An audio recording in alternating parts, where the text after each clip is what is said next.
Hello students, कैसे हैं आप। आज का हमारा टॉपिक है vermiculture and vermicomposting और ecosystem engineers of the soil. इस टाइटल का अर्थ क्या है वो हमें समझना है। जैसा कि आप इस पिक्चर में देख रहे हैं, बहुत सारे आपको वर्म्स दिखाई दे रहे हैं। कृमि कहते हैं। कृमि हम उन एनिमल्स को कहते हैं जो एलोंगेटेड होते हैं और सिलिंड्रिकल दिखाई देते हैं। जैसे कि हमने बात कही अर्थवर्म के बारे में। अर्थवर्म भूमि के अंदर, जमीन में, सॉइल में रहते हैं, इसलिए उनका नाम अर्थवर्म रखा गया है।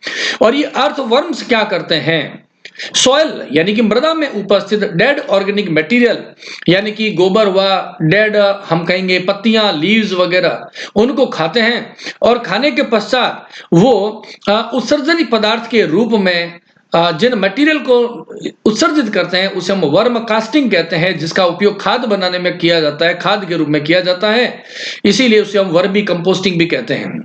इसको हम ecosystem engineers of the soil क्यों कहते हैं, क्योंकि ये सॉइल की गुणवत्ता को बढ़ाते हैं। अभी हम इसकी डिटेल को देखेंगे कि अर्थवर्म क्या होता है और वर्मी कल्चर कैसे होता है। जैसे हम बात करें, यहां पर आप इस वर्ड को देखेंगे, वर्मी कल्चर, यानी कि वर्म और कल्चर से बना हुआ है। वर्म का अर्थ होता है कृमि होता है। कल्चर का मतलब क्या है, हम अगर किसी मृदा के अंदर आर्टिफिशियली हम वर्म्स की संख्या को बढ़ा देते हैं, वो उचित परिस्थितियां देते हैं जिससे कि वर्म्स जो होते हैं उनका नंबर से बढ़ जाता है, उनको कल्चर किया जाता है, इसे हम वर्मी कल्चर बोलते हैं। The process of rearing earthworms, earthworm को पालने का एक तरीका होता है under the controlled condition to increase their population. तो इन अर्थवर्म्स की कंट्रोल कंडीशन के अंदर पॉपुलेशन को बढ़ाना क्या कहलाता है, वर्म कल्चर कहलाता है। For composting, soil improvement and as source of the protein feed for the poultry and the fish. ये जो अर्थवर्म होते हैं, यह पोल्ट्री के अंदर यानी कि और फिश के लिए हम कहेंगे बैट के रूप में, भोजन के रूप में भी इसको प्रदान किया जाता है। अब बात आती है वर्मी कंपोस्टिंग क्या है। यहां पर आप देखेंगे worm composting refer to the bioconversion of organic waste material into the nutrient rich compost through the action of the earthworm। इसका मतलब क्या है, इसका मतलब यह हुआ कि हम कहेंगे जो सॉइल होती है, सॉइल में क्या होते हैं, सॉइल में होते हैं डेड ऑर्गेनिक मटेरियल।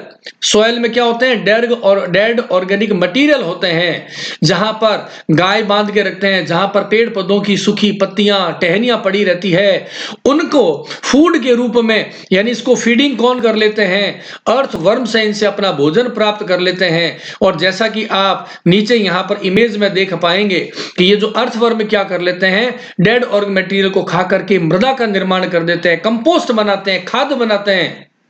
सरल भाषा में कहें तो अर्थवर्म के द्वारा बनने वाली खाद्य को खाद बनाना ही वर्मी कंपोस्टिंग कहलाता है। हमने कहा it is an eco friendly process है। इको फ्रेंडली क्योंकि इसमें, इस प्रकार की खाद के निर्माण में हम किसी प्रकार के रासायनिक पदार्थों का उपयोग नहीं करते हैं। आप मेरी बात को ध्यान से सुनेंगे और चीजों को समझते हुए चलिएगा। जिस समय आप इस वीडियो को देखते हैं तो साइड में लिखे हुए कंटेंट को आप अभी एक बार पढ़ने की कोशिश न करें, क्योंकि ये तो आप वीडियो को पॉज करके नोट्स के रूप में बना सकते हैं या स्क्रीनशॉट ले सकते हैं, लेकिन इंपॉर्टेंट आपको फोकस करना है। मैं जिन बातों को आपको समझा रहा हूं, हमने कहा ये प्रोसेस, यानी कि कौन सा प्रोसेस, ये खाद बनाने का जो प्रोसेस है वो इको फ्रेंडली है, क्योंकि इसमें किसी प्रकार के केमिकल का उपयोग नहीं किया जाता है। लो कॉस्ट है, क्योंकि फैक्ट्रियों में इसको केमिकली नहीं उत्पादन करते हैं। अर्थवर्म के पालन के द्वारा ही हमें कंपोस्ट मिल जाती है, तो ये सस्ती होती है। सस्टेनेबल टेक्निक्स, सस्टेनेबल हम इसलिए कह रहे हैं क्योंकि इससे इकोसिस्टम को कोई नुकसान नहीं होता है। Sustainable techniques for the recycling the biodegradable waste into the valuable organic manure, यानी कि ऐसे बायोडिग्रेडेबल वेस्ट मटेरियल होते हैं, उनको हम अर्थवर्म की सहायता से हम रिसाइकलिंग करेंगे, उनसे खाद बना लेंगे।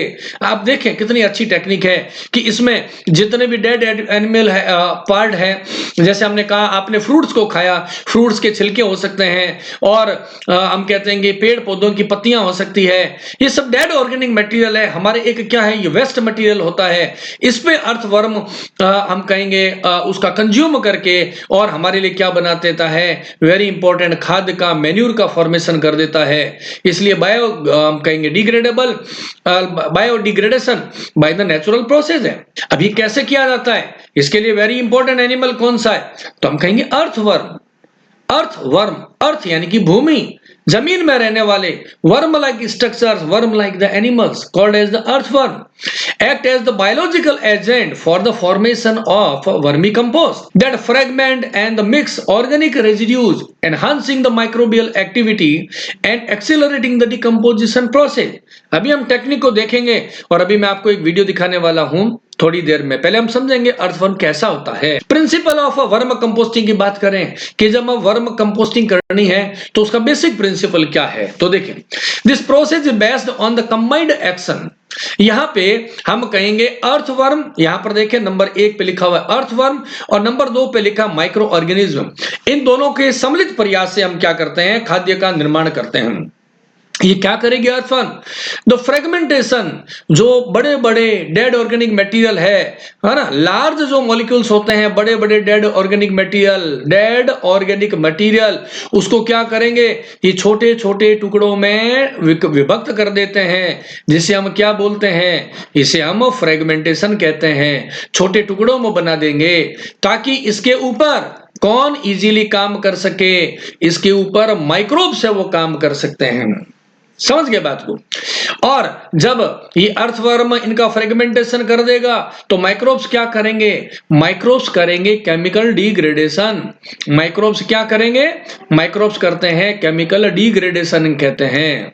नाम खुद बता रहा है, केमिकल यानी कि रासायनिक पदार्थों के प्रभाव से डिग्रेड करना, ग्रेड को डाउन करना, यानी कॉम्प्लेक्स मॉलिक्यूल को सिंपल मॉलिक्यूल्स में बदलना, केमिकली डिग्रेडेशन प्रोसेस कहलाता है।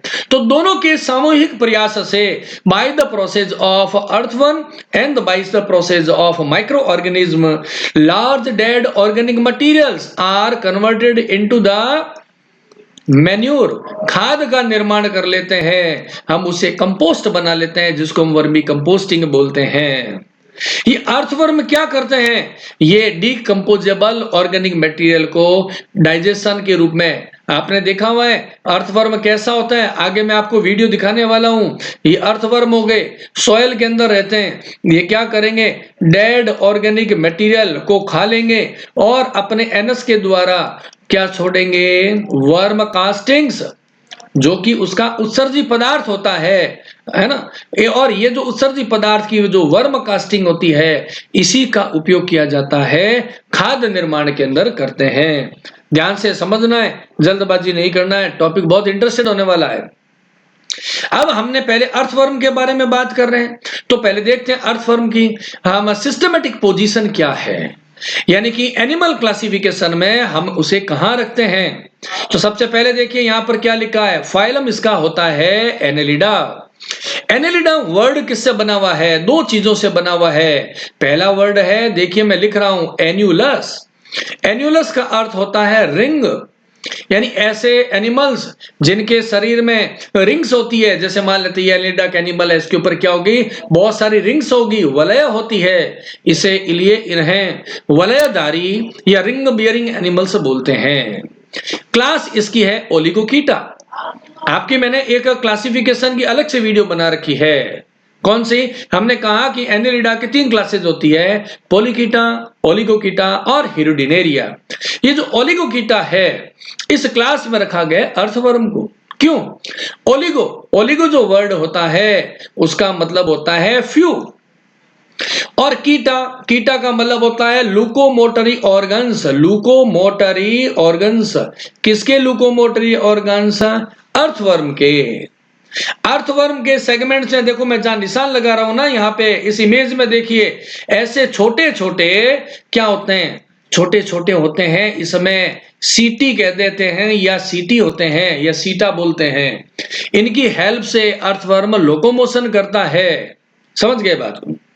तो ये फ्यू होते हैं, इसलिए नाम हो गया Oligochaeta. And the order of earthworm is the Opisthophora and the family is the Megascolocidae and the genus is the Ferritima and the Posthuma। ये एनिमल्स कैसे हैं, वेरी यूनिक एनिमल्स है। इनमें बाइसेक्सुअल एनिमल्स है, देखिए यहाँ वेरी इंपॉर्टेंट पॉइंट लिखा है, बाइसेक्सुअल होते हैं, ये द्विलिंगी होते हैं। ये जो आपको एनिमल दिखाई दे रहा है यही नर है और यही मादा है, क्योंकि इस एनिमल के एक ही शरीर में इसमें टेस्टिस भी रहते हैं, इसमें ओवरी भी रहती है। एक ही एनिमल में टेस्टिस है, एक ही एनिमल में ओवरी है, इसलिए ऐसे एनिमल्स को हम मोनोइसियस कहते हैं। देखिए इसकी स्पेलिंग मैं यहां पर लिख देता हूं इस फिगर के साथ में। इन्हें कहते हैं मोनोइसियस एनिमल्स बोलते हैं। और इन्हीं एनिमल्स को हम क्या बोलते हैं? बाइसेक्सुअल एनिमल्स भी बोलते हैं। इन्हीं एनिमल्स को हम क्या बोल सकते हैं? इनको हम हर्मोफ्रोडाइट, स्पेलिंग को ध्यान से ध्यान रखना, हर्मोफ्रोडाइट भी कहते हैं। अब नाम आया बाइसेक्सुअल और मोनोइसियस, आप कंफ्यूज हो जाएंगे। बाई का मतलब होता है दो, और सेक्स यानी ऐसा एनिमल जिसमें मेल सेक्स भी हो, उसमें फीमेल सेक्स भी हो, दोनों सेक्स एक एनिमल में हो, तो नाम रख दिया हमने बाइसेक्सुअल। ओके, उसी एनिमल में टेस्टिस है, उसी एनिमल में ओवरी भी है। Means both kind of the sexual organs are present in a single body. Single body means monoecious कहते हैं। अब आप ये सोच रहे होंगे कि ये एनिमल जब बाइसेक्सुअल है, इसी में नर है, ये इसी में मादा जननांग है, फिर तो ये अपने आप अपना निषेचन कर लेंगे, ये स्वतः प्रजनन कर लेंगे। ध्यान से सुनिएगा, जल्दबाजी नहीं करनी है इस टॉपिक को समझने में। लेकिन ये द्विलिंगी है एनिमल, लेकिन इनमें सेल्फ फर्टिलाइजेशन नहीं होता है। सेल्फ फर्टिलाइजेशन क्यों नहीं होता है? पॉइंट को ध्यान से समझिएगा। क्योंकि इसमें जो नर और मादा जननांग के रूप में द टेस्टिस एंड ओवरी, वृषण और अंडा से दोनों पाए जाते हैं, लेकिन दोनों का परिपक्वन मैच्योरेशन एक साथ नहीं होता है, इसलिए इसमें सेल्फ फर्टिलाइजेशन नहीं होता है। उसके जगह पे क्रॉस फर्टिलाइजेशन होता है। ये यहां पर पॉइंट लिखा हुआ देखिए, cross fertilization. And we can say the alimentary canal is the complete in the earthworm. Alimentary canal is complete, and what is the mean of the complete alimentary canal?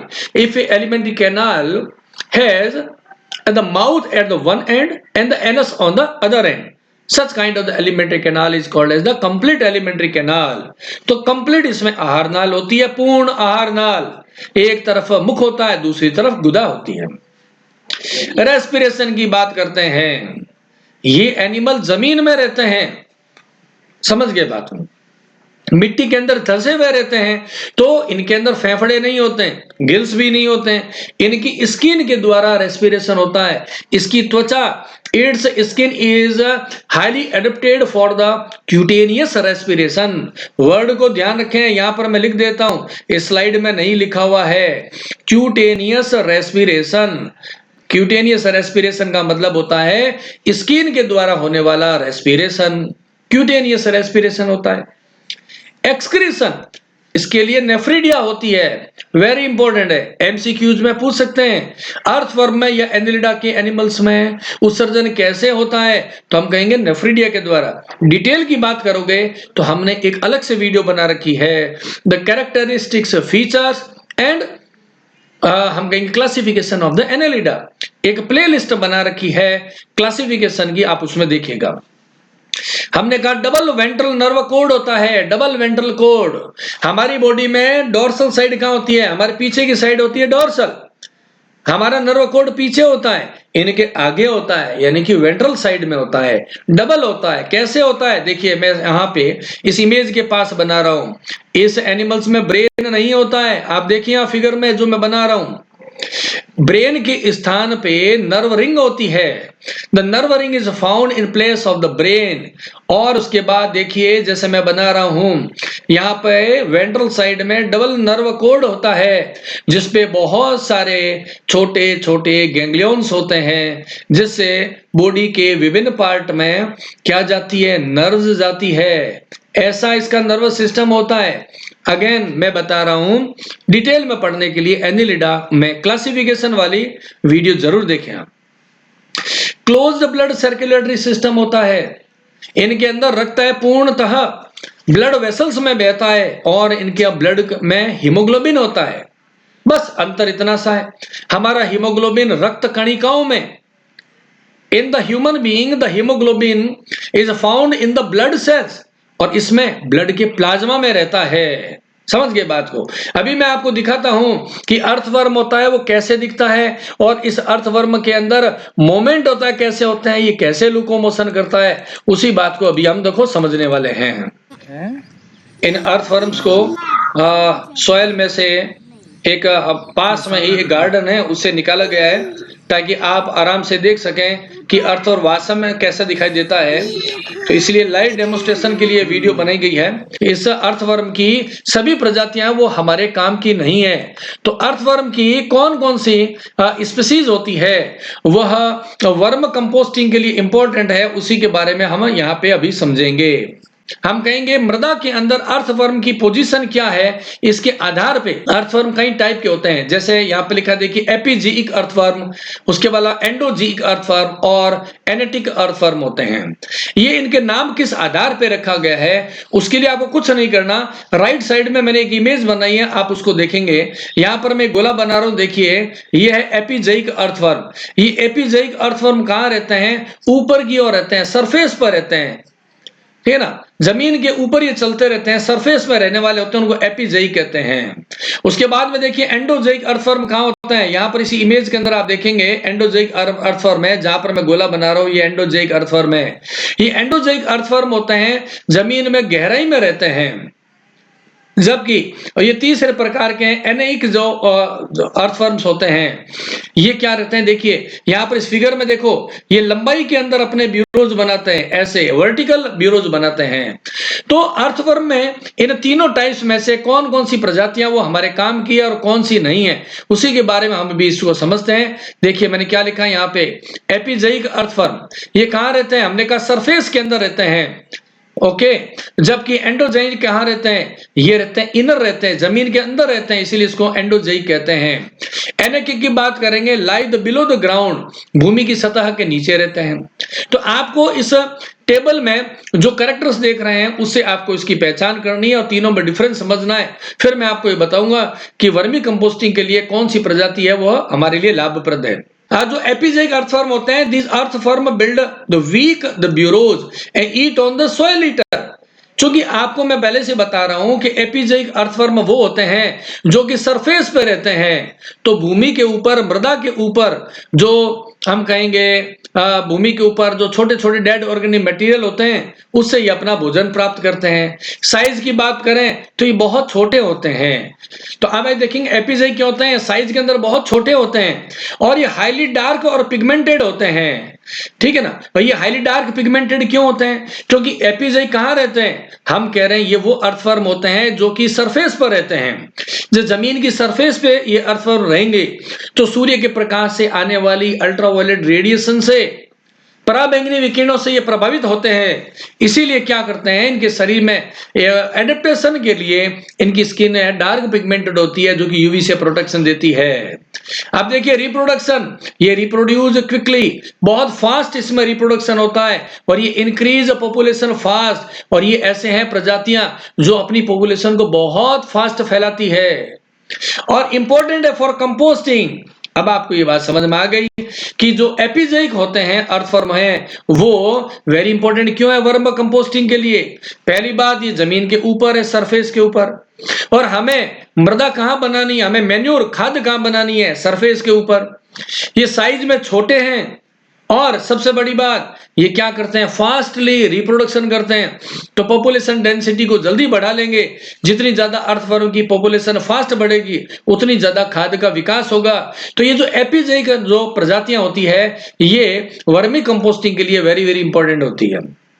इनका comparison करें एंडोजेइक से, तो मैंने बताया ये जमीन में रहते हैं। एंडोजेइक मीन्स होता है with in the earth. Endo का मतलब क्या होता है, अंदर होता है, समझ गए। Bureau deep in the soil, अरे ये अर्थवर्म जमीन में इतने ज्यादा गहराई में चले जाएंगे कि नीचे नीचे मृदा बना देंगे। उतनी डेप्थ के अंदर जो खाद्य बनेगी वो हमारे काम की भी नहीं। लैक ऑफ द पिगमेंटेशन, अब मैंने आपको पहले ही बताया कि वो अर्थवर्म जो सतह पर रहते हैं, भूमि पर रहते हैं, सूर्य के प्रकाश से आने वाली पराबैंगनी विकिरणों के प्रभाव के कारण वो डार्क पिगमेंटेड होते हैं। जबकि एंडोजेइक कहां रहते हैं, भूमि के अंदर रहते हैं, इसलिए उन्हें यूवी पराबैंगनी विकिरणों से प्रोटेक्शन की आवश्यकता नहीं है, इसलिए वो कम पिगमेंटेड होते हैं, लैक ऑफ द पिगमेंटेशन होता है। समझ गए। ये लुक्स ट्रांसल्यूसेंट, ये थोड़े से ट्रांसपेरेंट से कांच की तरह दिखाई देने वाले होंगे और इनकी मसल्स क्या होगी, वीक होती है। ये helps in the mixing minerals and air into the cell. फिर भी ये सॉइल के अंदर क्या करते हैं, मिनरल्स की रिसाइकलिंग में हेल्पफुल होते हैं और सॉइल के अंदर एरेशन का काम कर लेते हैं। तो हम ये कहेंगे एपिजोइक तो सबसे बेस्ट होते हैं, उसका कंपैरिजन करें तो एंडोजोइक कंपैरेटिवली थोड़ा सा कम लाभप्रद होते हैं। नीचे कुछ एग्जांपल दे रखे हैं, देखिए एलोलोबोमोर्फा है ना, उसके अलावा कैलिग्नोसा, और उसके अलावा ओक्लासेन, और उसके अलावा ओक्लासेन और लैक्टियम, ये कुछ इसके एग्जांपल्स हैं। अब हम बात करते हैं एनएसिक की। ये लाइव्स बिलो ग्राउंड, जमीन के बहुत नीचे रहते हैं, तो ये किसी काम के नहीं है। Come up to soil for the feeding, ये जमीन के ऊपर कब आते हैं, केवल और केवल जब इनको भोजन करना होता है तभी आते हैं, लेकिन रेस्ट ऑफ द टाइम बहुत अधिक गहराई में रहते हैं, तो ये वर्म कंपोस्टिंग के लिए काम के नहीं है। इनको कैसे पहचानेंगे, इनका हेड रेड कलर का होता है, आगे इन सब के पिक्चर्स आने वाली है। टेल होती है वो लाइट कलर्ड होती है। मैंने कहा ब्यूरो वर्टिकली, ये जमीन के अंदर क्या करेंगे, जैसे मान लेते हैं ये जमीन है, उसके अंदर गहराई के अंदर वर्टिकली क्या बनाते हैं, अपने ब्यूरो बनाते हैं, यानी कि बिल बनाते हैं। इनके जो बिल होते हैं वो लगभग 1 इंच डायमीटर के होते हैं, लगभग 1 इंच डायमीटर के होते हैं। इनके वर्म होता है collect food from above ground in the form of the organic material used as the fishing बेट।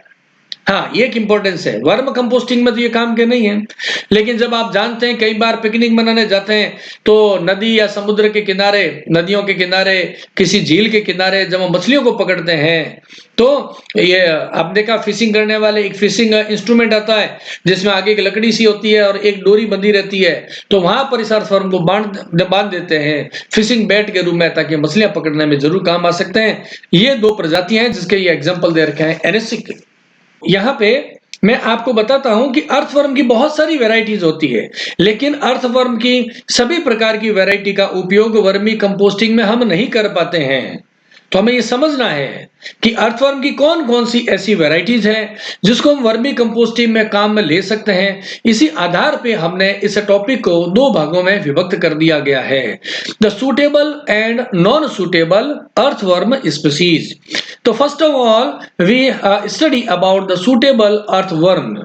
तो ऐसे कौन कौन से अर्थवर्म है और वो सुटेबल क्यों है, उन्हीं सभी बातों को आप अभी समझेंगे। देखिए, हमने लिखा ideal species of the vermicomposting are the surface dweller, जिसको हम एपिजोइक कहते हैं। मैंने आपको ये समझाया था कि ये मान लेते हैं एक हम कहेंगे अर्थ की सरफेस है, ये क्या है, भूमि है, ये अर्थ है। तो अर्थवर्म की वो वैरायटी जो जमीन की सतह के ऊपर चलती है, लोकोमोशन करती है, जिनका ड्वेलिंग प्लेस मृदा होता है, सतह की मृदा, ऐसे अर्थवर्म को हम क्या बोलते हैं, इन्हें हम बोलते हैं एपिजीक बोलते हैं अर्थवर्म। ये सरफेस ड्वेलर होते हैं, बहुत इंपॉर्टेंट होते हैं, क्योंकि that are the fast growing and the non burrowing and the reproduce rapidly. ये 3 ऐसे करैक्टर है जिसकी वजह से ये मोस्ट सुटेबल होते हैं। पहला, ये फास्ट ग्रोइंग होता है, यानी कि इसमें हम कहेंगे जब इसका जन्म होता है उसके बाद ये ग्रोथ बहुत फास्ट करते हैं। सेकेंडली, ये नॉन ब्यूरोइंग होते हैं, हमने कहा ये सरफेस के ऊपर चलते हैं, जब जमीन की सतह के ऊपर चलेंगे, है ना, तो ये इनको ब्यूरो बनाने की यानी कि बिल बनाने की आवश्यकता नहीं होती है। जबकि आप जानते हैं अर्थवर्म की बहुत सारी वैरायटीज है जो जमीन के अंदर बिल बना करके रहती है, और ये रिप्रोडक्शन फास्ट करती है, अपनी पैदावार को फास्ट बना लेती है, इसलिए ये बहुत इंपॉर्टेंट होती है। आप जानते हैं कि हम खेती के लिए क्या करते हैं, सरफेस की मृदा का ही उपयोग करते हैं, और सरफेस की मृदा का उपयोग करते हैं, और ये अर्थवर्म सरफेस में ही रहते हैं, इसलिए ये किसानों के लिए और एग्रीकल्चर प्रोडक्शन के लिए बहुत लाभप्रद प्रजातियां होती है। इसके मैं आपको कुछ एग्जांपल्स बताता हूं, पहले उसको समझिएगा। यहाँ पे अगर मैं एग्जांपल की बात करूं तो देखिए, पहला नाम लिखा है रेड विगलर, ये एक प्रजाति है अर्थवर्म की। इसका वैज्ञानिक नाम है आइसेनिया फेटिडा, ये इसका हम कहेंगे बायोनॉमिल नोमेनक्लेचर का नाम है। इसकी क्या विशेषता है कि ये सबसे ज्यादा कंपोस्टिंग करने के लिए काम में लेने वाली वैरायटी है, और उसका रीजन क्या है, क्या कारण है कि इस रेड विगलर का सर्वाधिक उपयोग किया जाता है। तो हम जानते हैं कि ये टॉलरेट होती है wide range of temperature, moisture, ये तापमान के प्रति और नमी के प्रति इसकी सहनशीलता की सीमा ज्यादा होती है। उसका फायदा क्या है? अगर किसी कारण से जमीन का तापमान बहुत ज्यादा बढ़ जाए या सर्दियों के कारण जमीन का तापमान बहुत कम हो जाए, तो ये दोनों ही परिस्थितियों में ये अर्थवर्म की वैरायटी सर्वाइव कर पाती है। अभी आप सोचें, आप ऐसे अर्थवर्म की वैरायटी का चयन कर लें जिसके वातावरणीय कारकों को सहन करने की सीमा छोटी हो, टॉलरेंस का लेवल है वो कम हो। ऐसी कंडीशन में एक्सट्रीम कहेंगे सर्दियों के मौसम में वो सर्वाइव नहीं कर पाएगी, बहुत गर्मी में भी सर्वाइव नहीं कर पाएगी, तो मैं साल भर कंपोस्टिंग नहीं कर पाएंगे। इसलिए हम इस रेड विगलर का उपयोग करते हैं। कई बार एग्जाम में पूछ लेते हैं कि वह कौन सी वैरायटी है अर्थवर्म की जो वर्मी कंपोस्टिंग के लिए बेस्ट है। समझ गए? और क्यों? तो आप कारण बता देंगे। और इसमें हाई रिप्रोडक्टिव रेट होती है। ये कुछ कैरेक्टर हैं जो इसको वेरी वेरी इंपॉर्टेंट बनाते हैं। ये कौन सी वैरायटी है? देखो, जहां पर मैं 1 नंबर लिख रहा हूं, ये 1 नंबर वाली जो वैरायटी है इसका नाम है आइसेनिया फेटिडा, या जिसको हम रेड विगलर बोलते हैं। सेकंड देखिए, इंडियन ब्लू, इस प्रजाति का नाम है इंडियन ब्लू। नाम, साइंटिफिक नेम क्या है? देखिए, पेरियोनिक्स एक्सकैवेटस, ये इसका जूलॉजिकल नेम है। ये नेटिव स्पीसीज है, इंडिया के अंदर रहती है, और ये कि इंडिया की क्या है? नेटिव प्रजाति है। हमने कहा thrives in the warm tropical climate, warm और ट्रॉपिकल क्लाइमेट के अंदर रहती है जैसा कि इंडिया का वातावरण है उसमें। और एफिशिएंट वेस्ट कन्वर्टर है, इसकी बहुत अच्छी कैपेसिटी है। ये क्या करेगी? देखो यहां पर मैं फिगर में बना देता हूं। ये क्या करेगी? जब कोई डेड वेस्ट मटेरियल होगा उसको अपने माउथ से खाएंगे, फीडिंग करने के बाद डाइजेशन करेंगे, फिर उस वेस्ट को अपने एनस के द्वारा बाहर की ओर क्या कर देंगे? एक्सक्रीट कर देते हैं। और अर्थवर्म का एक्सक्रीटरी मटेरियल होता है, उसे हम क्या बोलते हैं? उसे हम बोलते हैं वर्म कास्टिंग बोलते हैं, वर्म कास्टिंग बोलते हैं। इसी वर्म कास्टिंग से हम क्या करते हैं? खाद्य का निर्माण करते हैं। तो ये कुछ कैरेक्टर है जिसकी वजह से ये वेरी वेरी इंपॉर्टेंट है। और कुछ वैरायटी के बारे में भी आप देखेंगे। सूटेबल अर्थवर्म के अंदर हम बात करें, देखिए तीसरे नंबर बात है अफ्रीकन नाइट क्रॉलर। ये एक है ना, ये यहां पर देखिए जो नीचे की तरफ हमने ये पहली जो इमेज लगा रखी है, ये कौन सी है? अफ्रीकन नाइट क्रॉलर है। क्रॉलिंग करना यानी कि रेंगना। समझ गए बात को? इसका नाम क्या है? इसका नाम है एंड्रिलस यूजेनिया। इसकी कारण क्या है? ऐसे क्या फीचर है जिसकी वजह से ये इंपॉर्टेंट है? ये लार्ज होते हैं, साइज में बहुत बड़े हैं, फास्ट ग्रोइंग वर्म है, ग्रोथ रेट बहुत ज्यादा होती है, preferred in the commercial setup, ऐसे जगह पे जहां पर बड़े बड़े फैक्ट्रीज बना दिया वर्म कंपोस्टिंग के लिए। आप जानते हैं कि सामान्यतः क्या होता है, हमारे देश में ऐसा कल्चर नहीं है कि किसान अपनी खाद को खुद ही बना ले। हमारे किसान खाद के लिए बाहरी फैक्ट्रियों से खाद को खरीदते हैं। तो बड़े बड़े जो इंडस्ट्रीज डेवलप हो गई है हम कहेंगे इस खाद बनाने के लिए, वर्म कंपोस्टिंग के लिए, तो वहां कॉमर्शियल सेटअप होता है, वहां इसका उपयोग किया जाता है। ये सेंसिटिव होती है टू लो टेम्परेचर, निम्न तापमान पे ये ज्यादा नहीं रह पाती है। लेकिन जब आपको पता है कि इसका इंडस्ट्रियल रूप से कॉमर्शियली अगर इसका उत्पादन करेंगे तो वहां पे वो तापमान का भी फिर नियमन कर लेते हैं। टाइगर वर्म आइसेनिया एंड्री, ये है टाइगर वर्म बोलते हैं इसको। ये क्लोजली रिलेटेड टू द आइसेनिया फेटिडा जिसका अभी मैंने आपको दिखाया था। ये goods for the house hold composting है। जैसे गार्डन है किसी के पास में, अपना छोटा सा कोई बगीचा पार्क बना रखा है, वहां वर्म कंपोस्टिंग करनी होती है तो टाइगर वर्म है वो इंपॉर्टेंट होती है।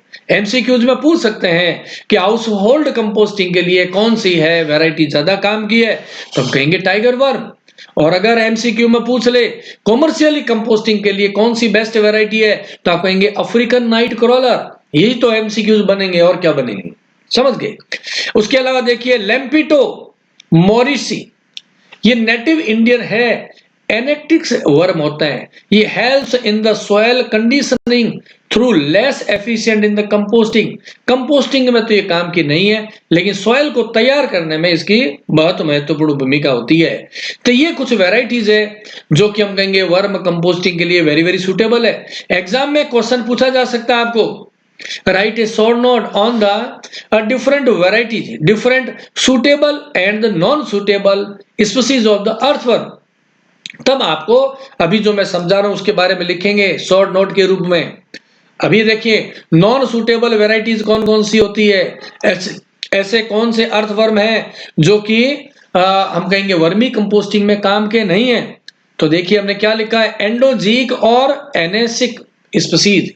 एक मैंने अभी टेबल समझाई थी आपको, जिसमें मैंने आपको 3 वैरायटी के बारे में बताया था। उसमें से ये जो सेकंड और थर्ड वैरायटी है ये वाली काम की नहीं है। क्यों क्यों काम की नहीं है?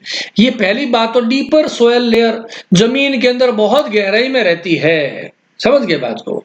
जमीन में गहराई में, यानी कि ये जैसे जमीन का पार्ट है और यहाँ पे गहराई के अंदर एकदम है ना, जमीन के अंदर बिल बना करके नीचे चले जाएंगे, इतने नीचे चले जाएंगे। और नीचे अगर ये कंपोस्टिंग कर भी देंगे तो वो कंपोस्ट हमारे काम की नहीं है, क्योंकि जमीन को खोद के तो निकाल नहीं पाएंगे। समझ गए बात?